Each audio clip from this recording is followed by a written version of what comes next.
Good afternoon, Villa fans, and welcome to a match preview for the game on Sunday night, Aston Villa versus Crystal Palace, our bogey team, our nemesis. Time for revenge, as it says here in the caption. Definitely got to keep these two players quiet in the picture, Ismaila Sarr and Jean-Philippe Mateta. I would add Eze to that, but he's now gone to Arsenal. But these two, especially Ismaila Sarr, have been they've been our nemesis, really. His record is incredible. I think in every single game that he's played, either for Crystal Palace or Watford, he has either scored or assisted against Aston Villa. It's a crazy stat. I don't think any other player has the hoodoo over one club so much that Ismaila Sarr. I mean, we were linked with this guy a couple of years ago, I think in the Gerrard era. I think, it's coming to a point where we just need to sign him just to stop him scoring against us. But yeah, we need to watch him and Jean-Philippe Mateta. Obviously, window is coming to a close soon as well. Mark Gahey's been linked away with a move, although he's still playing for them. So, looking ahead to the game on Sunday, it will be a tough game. It goes without saying. The last five meetings against Crystal Palace will tell you that much. Oliver Glasner has had Unai Emery by the balls, really.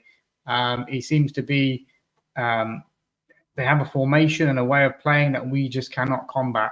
Hopefully Eze coming out of that lineup might change things a little bit, but you can guarantee that Palace will just play the same way. The back three, four across midfield, and then that three kind of up front, sort of two behind Mateta.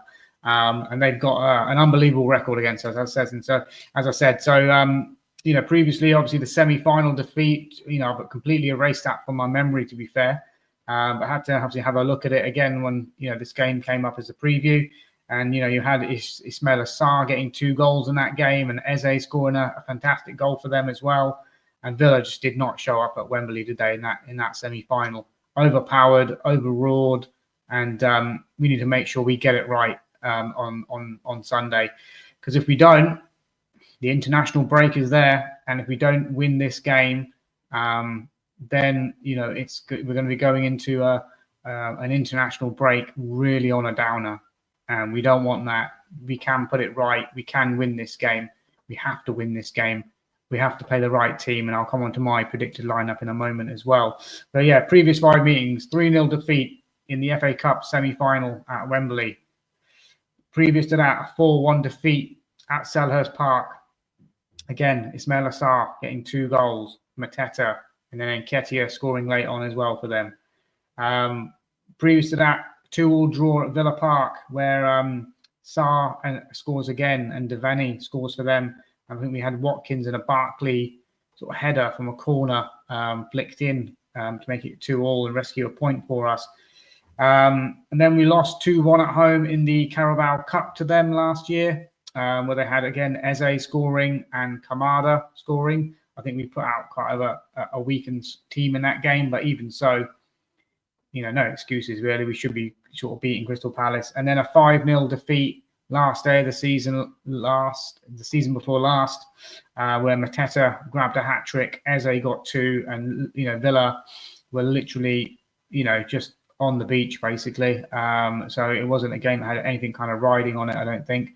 And we literally just didn't show up that day, and a comfortable 5-0 victory for Crystal Palace. So, they're definitely our bogey team. And, if we don't show up in this game on Sunday, they are still dangerous without Eze. So they've got players that are coming in. Devaney now looks like he could be staking a claim for a first-team place. They've been linked with new players coming in as well. I think Jeremy Pino is a player that they're looking at from Villarreal, who looks quite close to coming in. Whether he'll be signed and registered on time to make his debut here, I'm not too sure. Whether they'll chuck him in, I don't think so. I think they're likely to go with Sarr and Devaney behind Mateta. We've obviously hopefully got Ezri Konsa back from suspension. We really need him. So I imagine, our team lineup is going to look something like Martinez in goal. Right back has to be Matty Cash because there's no one else. Konsa and Mings as centre back to look after the physicality of Mateta and Sarr. Left back, I'm going to go Ian Maatsen. We need pace. They've got Munoz, who flies forward on that right-hand side, almost plays like an orthodox winger. You need someone that's going to sort of, be able to keep up with him. And I don't think this is a game for Luca Digne. Defensive midfield, I think Boubacar Kamara coming off. I think it's a 2-week, 3-week injury now. So it looks like Onana and Tielemans will be the double pivot, is what I would imagine. And I want to see Tielemans playing that double pivot again. And Onana's physicality against this big, hulking Palace team will be needed, I think. And he needs to turn up, because he's not turned up really in the last few games. So, and ahead of that is where it's key that we get this right. And, we've talked about Morgan Rogers, and I've talked about him sort of suffering from burnout, playing too much. At the moment, we don't have any incomings that are in the door, apart from the Bezo and Guessand. So I think Rogers plays in the 10 still. If he's having a stinker, then he needs to come off. Rogers in the 10. I'm going to play Evan Guessand on the left-hand side. I think him and Maatsen linked up okay against Brentford when they played together on the left-hand side. And then on the right-hand side, I'm going to go John McGinn, but John McGinn to be that tucked-in player, and Guessand to be our winger on the left and offer that outlet out wide, with Ollie Watkins playing up front. So Daniel Marlon for me, I think a bench player to begin with, but bring him on, after 60 minutes if it's not working well, and how it's sort of, depending on how the game is going. And if we do need an attacking player to come on, then he can come on for like the likes of McGinn. McGinn can also drop into that double pivot if that double pivot is not working pretty well. And we know that Onana is susceptible to sort of picking up injuries and things like that. So he's not as kind of robust. But I just think we need McGinn's legs against Palace. And I just think from the start, we should give him a chance. But I don't want to see McGinn playing on the wing. Absolutely not. So we play Guessand on the wing. Have Matty Cash staying at home as almost like a back three, I suppose. Have Maatsen on the left, sort of flying forward and offering support on that side. And have Tielemans sort of pulling the strings in that sort of CDM position. And hopefully we get a performance from Rogers, because we need it. We need Ollie Watkins to shine as well. I need to, get a win here, basically, is what's required. So Palace how they've sort of started this season. So Community Shield, a penalty shootout win against Liverpool, 5-4. Then they opened up their Premier League campaign with a goalless draw against Chelsea. Then they're obviously in that Europa Conference League as well. So they played the Norwegian team called Fredrikstad, and they sort of beat them 1-0. I think the actual return leg is tonight. So they've got a game tonight. I think it's at home, the second leg, isn't it? So it's at Palace, I believe. And yeah, so they've got a tricky game in Europe, and hopefully maybe one or two tired legs, might be there come Sunday. So, and then obviously their last Premier League game was a 1-1 draw against Forest as well. So, they've had an okay start, 2 draws, 2 tough oppositions. Palace have played there, Chelsea and Forest. So, and their transfer business, it has been relatively quiet. Obviously, Eze is a big outgoing for them, 60-odd million to Arsenal, which is going to be a massive loss for them. They're looking to replace him with Jeremy Pino from Villarreal. It looks like that's all kind of done and dusted, and maybe he'll make his debut here at Villa Park. They brought in Borna Sosa from Ajax as a left back as well to offer some competition to Tyreek Mitchell. So, we've come up against Borna Sosa, I think, a couple of years ago when he played for Ajax as well, and he's a good deliverer of the ball, but he's not the most athletic in terms of getting up and down the pitch. And I think Tyreek Mitchell will probably still be their first choice left back. But for me, score prediction for this, I'm going to go for Villa to turn it around and end this hoodoo of this mad set of results. Don't know what it is. I've just got a feeling that we're not going to go into the international break on a downer. I think we're going to go into it with positive vibes. And I'm going to go with a 2-1 Aston Villa victory. Goal scorers, I'm going to go Evan Guessand to score his first goal at Villa Park, or first goal for Villa anyway. And then Ollie Watkins to come up with a winner kind of late on. So that's my sort of match prediction, match thoughts as well, and what we need to do. And it's imperative that we keep Mateta and Sarr quiet. We have to. And then transfer news, just to finish up on, Villa have been linked with a German striker, Maximiliano Bia. is how you pronounce it, I believe, rather than beer or Bayer. But yeah, Borussia Dortmund striker, signed for them last season. 8 goals in 29 appearances, only played 8 games, only completed 90 minutes 8 times last season as well. So he's been in and out of the Dortmund squad.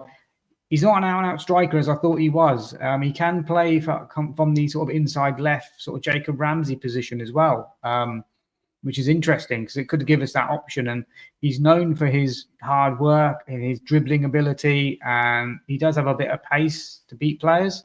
So this one would be very interesting if we can get this one done. How we're going to raise the 30 million transfer fee, not sure. I think Buendia might need to be sold before we can bring him in.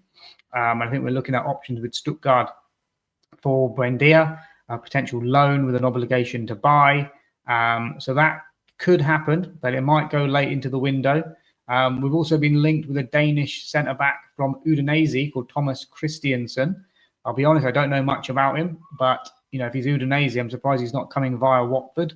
But we have had a history of good Danish centre-backs. Martin Larsson being an absolute club legend, and I remember him being a magnet to the football and scoring a lot of goals from centre-back. He's been an absolute brilliant centre-back for us. And then also we've had other Danish centre-backs like Joris Okore, who flattered to deceive, shall we say, came in with a big kind of reputation. In fact, we beat Chelsea to his signature many years ago, but he absolutely did nothing. He was rubbish, and I think he's ended up playing in sort of China and some obscure leagues like that. So Danish centre-backs, Villa have got a history, and going back to the 90s when I first started supporting Villa, we had Kent Nielsen, and Kent Nielsen was the first person that I saw score a goal for Aston Villa on TV against Inter Milan, and from that day is when I started supporting Aston Villa. So yeah, we've had some Danish centre-backs in the past. Some of them have been brilliant. One has been rubbish. Thomas Christiansen from Udinese is an option, and he would maybe be as that sort of backup to Konsa. Whether he could play right back, not too sure. Need to do some further investigation on him, but he's another name linked and another transfer rumour coming into the sort of Villa ecosystem there. So anyway, guys, I'll leave it there. Do like, do subscribe. Give me your match predictions in the comments, please. Are we going to break the Crystal Palace hoodoo? Are we going to get some revenge for all of those defeats that we've had and those painful defeats? Semi-final defeat, a 5-0 thrashing, a 4-1 thrashing, getting knocked out of the Carabao Cup. So yeah, give me your score predictions in the comments, guys. Do like and subscribe. Let's see if we can get up to 50 likes on this match preview. It'd be brilliant if you could smash a like. Subscriptions are going up. I'm glad you're enjoying the content. If you haven't liked and subscribed already, please do so. Help the channel grow. I really want to sort of get a lot of content out, and I want to hear from you guys as well about your thoughts on not just this game. What's your thoughts on Maximiliano Beer as well? If you guys watch more Bundesliga than me, which is probably more likely, let me know about him. From what I've seen from YouTube is that he's good on the ball, knows where the back of the net is, can play as a 9, can play as a forward left as well. So where would he kind of fit into our system? He can assist as well. He's got a good assist record. Is he worth 30 million? He's 22 years of age. He's up and coming. Is he someone that wows you? Or, are we looking at other names? Asensio, links are still there, and I still very much think that one will be done. Maybe sort of late again. Maybe, as I said, maybe we need to get rid of Buendia. Maybe Ilin Jr. needs to go out on loan, and his wages need to be off the books before we can, announce more signings. But I do think there's going to be a busy last few days of the window for Aston Villa, and I can foresee 2 or 3 new arrivals coming in, and maybe sort of 2 or 3 heading out the door. But anyway, Villa fans, I'll leave it there. Enjoy your Thursday, and up the mighty Villa. Bye for now.